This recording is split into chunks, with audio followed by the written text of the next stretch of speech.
Assalamualaikum. Jumpa lagi kita hari ni. Apa cerita ni? Kita dengar sekarang ni pemerintahan kerajaan Anwar Ibrahim ni makin steady, nampak?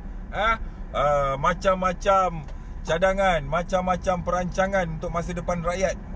Kita dengar macam ni pun bagus juga. Kalau boleh, seboleh-bolehnya daripada dulu lagi, aku tak harap Anwar ni Ibrahim ni jadi Perdana Menteri. Tapi rezeki dia lah, rezeki dia sebab dia bijak. Orang kata apa, bijak ni, hidup berakal mati jangan berantu ni, dia tiba-tiba boleh jadi dia tau. Sebab tu dari dulu aku pesan, nak menang atau kalah ni pakai otak je, bukan pakai kederat pun. So kalau kita tengok kemenangan kerajaan Anwar Ibrahim ni berpunca daripada apa tau? Berpunca daripada orang-orang politik UMNO, Barisan Nasional, membiarkan dia fight alone. Faham tak? Tidak diambil dia. Bila tak ambil ni, biarkan dia fight, dia dalam keadaan tak ada power, tak ada kuasa, tak ada apa-apa pun, dia boleh menang. Sebab apa? Sebab korang orang-orang politik ni, dia pandang Anwar Ibrahim ni sebelah mata. Macam sekarang ni lah, orang politik dia pandang Jebat ni sebelah mata. Jadi dia tak pernah ambil tahu apa yang Jebat fikir, apa yang Jebat akan buat. Tiba-tiba besok pap Jebat naik, kalau dia terkejut, macam mana Jebat boleh naik? Sebab apa? Dia orang lalai. Okay, so apa yang kita dengar daripada tindakan-tindakan yang kita nampak yang dibuat oleh Perdana Menteri ni, Datuk Seri Anwar Ibrahim ni, dia lebih kepada hal-hal berkaitan dengan kebajikan rakyat. Yes, that's yang kita nak dengar. Walau bagaimanapun, untuk Datuk Seri Anwar Ibrahim yang berbahagia, kita sekarang ni kena respect pasal dia Perdana Menteri. Tak boleh kecam lebih-lebih. Kecam lebih-lebih kan, mulalah nak kena panggil. Jadi malas dah kena panggil ni semua. Kita buat smart video punya. Jadi apa yang kita nak cakap, sebab apa bila kata rakyat bebas bersuara ni, nak bersuara dulu tak boleh. Zaman-zaman tu dulu ambil cakap je masuk ASA. Sekarang tak apa.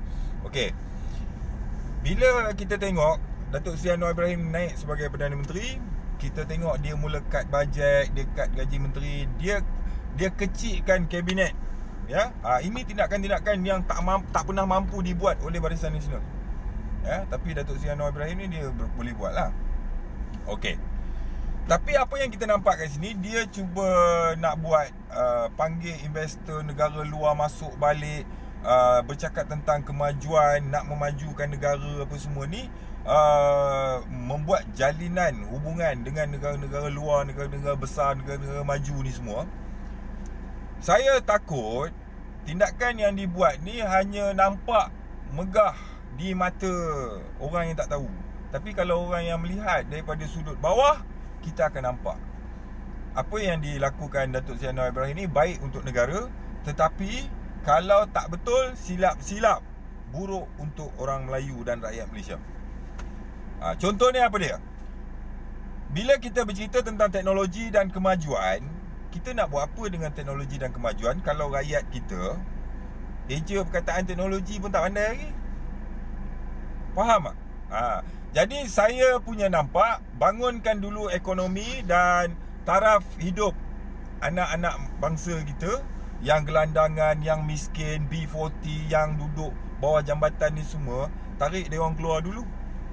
Kan? Educate dia orang tentang, melihat tentang kemajuan negara. Baru boleh negara ni boleh maju. Kalau tidak, besok kita nak buat sukan C ke apa kat negara kita, mulalah operasi tangkap penegak-penegak dadah ni kita kurung dulu. Pasal apa? Tak nak negara luar tengok negara kita banyak sangat mapet di bandar-bandar. Jadi ni semua tak betul. Indah khabar dia rupa je nanti. Jadi bangunkan dulu ekonomi rakyat-rakyat Malaysia, rakyat-rakyat bawah ni dulu. Di samping tu, secara tak langsung buat masuk investor, supaya orang-orang Melayu, rakyat-rakyat Malaysia terutamanya, dapat mengikuti kemajuan negara tu. Kalau tidak, tak dapat. Apa guna kita bawa masuk kereta terbang, kereta pakai niat. Kereta pakai niat tau. Dulu menteri dulu dia kata nak buat kereta terbang. Sudahnya tak terbang-terbang. Takut kali ni keluar pula cerita nak buat kereta pakai niat. Masuk duduk dalam kereta je, niat je nak pergi Cangkat. Sudah sampai Cangkat lah. Jadi tak guna ni semua. Pasal apa? Rakyat engkau yang naik basikal pun tak pandai lagi ada. Ya. Dan aku difahamkan daripada sumber-sumber yang tak boleh nak dikonfirmkan lah, ya, tak rasmi lah, bahawa anak-anak orang Malaysia, kanak-kanak, sebanyak hampir 30,000 orang tidak bersekolah atas faktor kemiskinan. Mak dan ayah, ibu bapa tak mampu nak hantar pergi sekolah, walaupun sekolah kerajaan. Jadi yang ini kena tengok, kalau buat masuk teknologi dahsyat-dahsyat dalam negara, rakyat kau 30,000 orang kanak-kanak tak sekolah, nak buat apa? Apa baiknya untuk rakyat? Jadi kesudahannya dia akan jadi yang kaya bertambah kaya, yang miskin bertambah papa kedana. Contoh macam projek-projek perumahan dalam negara kita. Kita tengok developer berkembang buat projek-projek perumahan. So dia ada kota orang Melayu, kota orang Cina, kota ni, kota itulah, Tapi kita tengok kebanyakan rumah-rumah mewah hanya dimiliki oleh bangsa lain, bukan bangsa Melayu. Sebab apa? Sebab harga rumah tu orang Melayu tak mampu beli. Kalau kita tengok kebanyakan rakyat-rakyat Malaysia ni, Melayu, Bumiputera, rumah flat 45,000 tu dia berani lah beli. Dia bolehlah mampu beli. Tu pun bayar loan dekat 20-30 tahun. Jadi bila buat rumah-rumah semedi ni sekadar melepas batuk di tangga, kita dah buka untuk kota Bumiputera tapi tak ada orang Melayu nak beli, jadi terpaksa jual dekat Melayu. Kesudahannya yang papa kedana tu Melayu, yang tak maju-maju, tak dapat, tak duduk dengan situasi kemajuan dan kemodenan tu orang Melayu.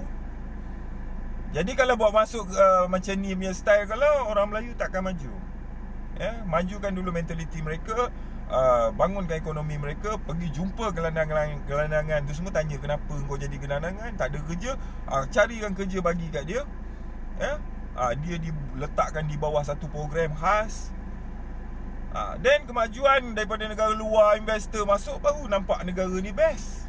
Pasal apa? Tak ada, orang miskin ni kurang sangat lah. Anak-anak kat Malaysia tak ada yang tak sekolah, semua sekolah. Baru betul. Yang kedua, aku nak cakap sikit special ni untuk khas-khas kes-kes yang melibatkan usahawan Melayu, kontraktor Melayu.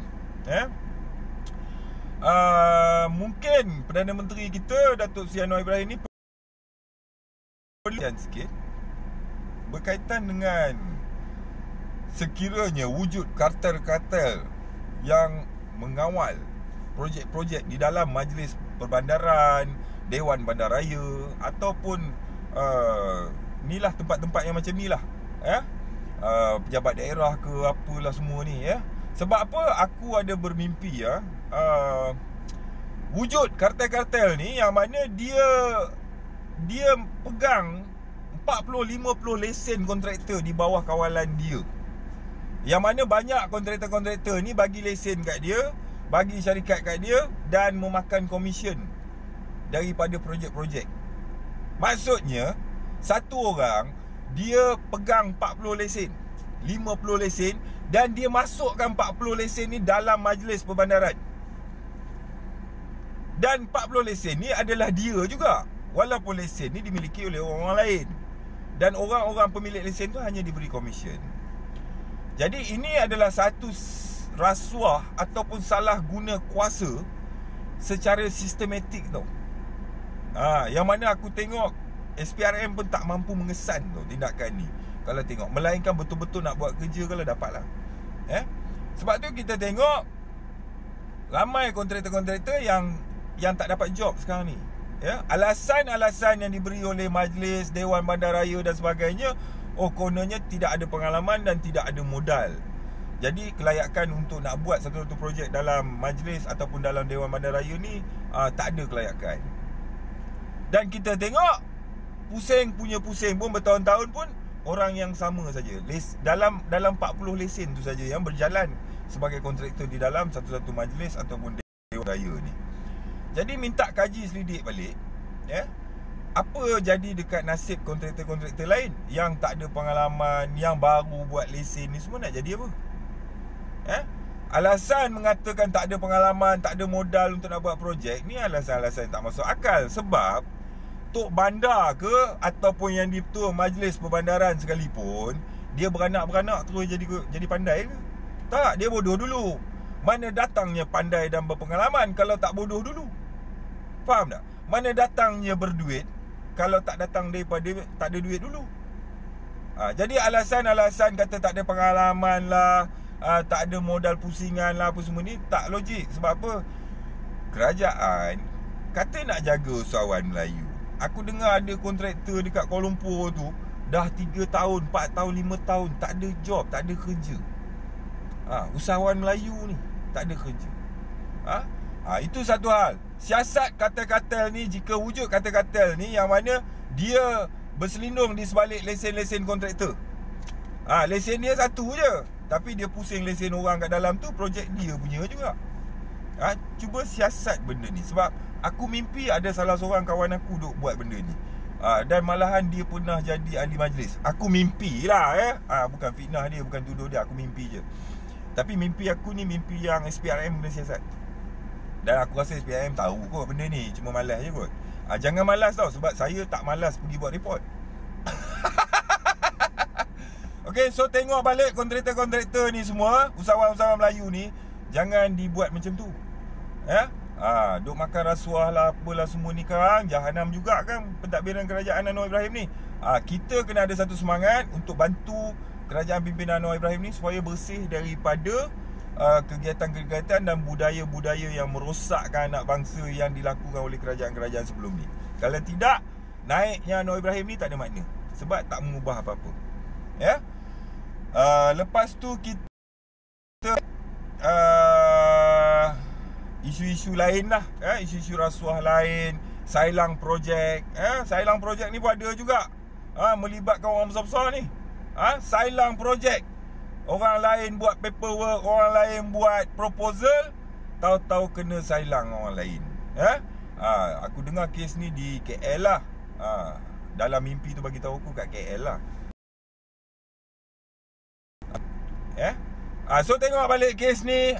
So aku nak untuk Datuk Bandar, Dewan Bandaraya Kuala Lumpur, apa khabar, sihat? Dah makan belum? Kalau belum, dekat Jekyll Shah Alam tu ada restoran mamak sedap untuk makan nasi biryani dia.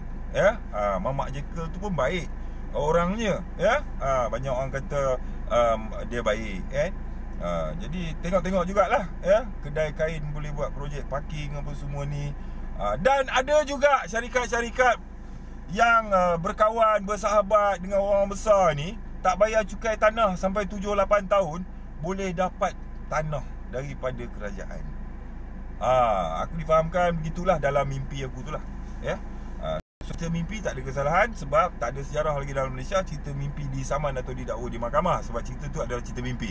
Tapi mimpi aku ni kalau mendatangkan geli dan rimas pada kau, better kau call aku cepat. Sebab aku tak pernahnya malas untuk nak korek benda-benda yang menjahanamkan negara dan anak bangsa. Fikir-fikirkan. Sekian. Wassalam.